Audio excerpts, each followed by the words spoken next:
dulu kelas 1 belajar sama Memelan, jadi nanti untuk 1 tahun ke depan kita akan belajar bersama lagi.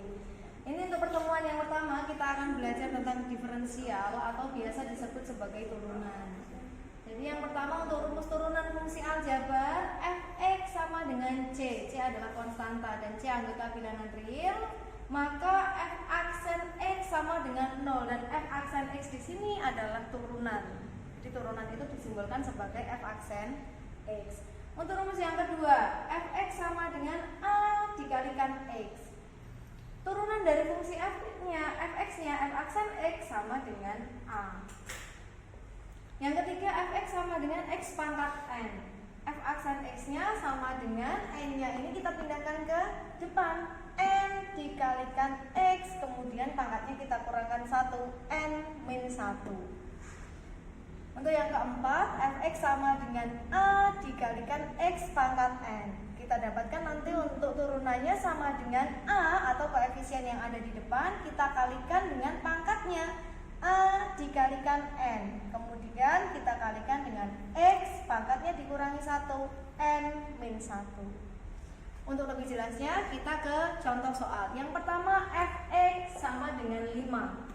Fx sama dengan 5 di sini adalah c atau konstanta, sehingga turunan dari fx, f aksen x-nya sama dengan 0. Contoh yang kedua, fx sama dengan 2x pangkat 3. Cara pengerjaannya, f aksen x atau turunan dari fx sama dengan 2 dikali 3, pangkatnya ini kita kalikan dengan koefisien, kemudian x pangkat 3 harus dikurangi 1, sehingga didapatkan 2 kali 3, 6x pangkat 2. Bisa dipahami ya? Contoh yang ketiga, fx sama dengan 5x. F aksen x-nya sama dengan 5, karena x ini adalah x pangkatnya 1. X pangkat 1 min 1, sehingga 5. Ini tidak dipakai.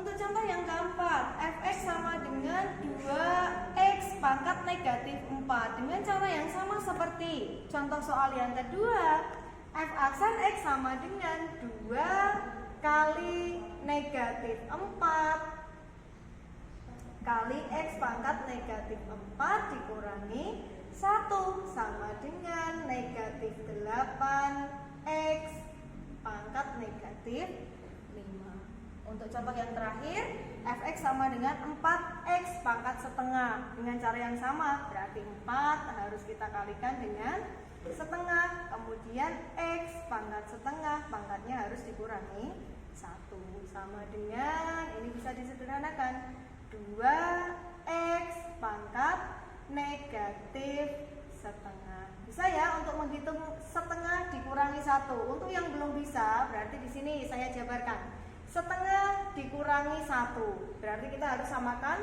penyebutnya. Setengah dikurangi, berarti ini harus jadi 2 karena harus menyamakan penyebutnya. 1 itu dari 1/1.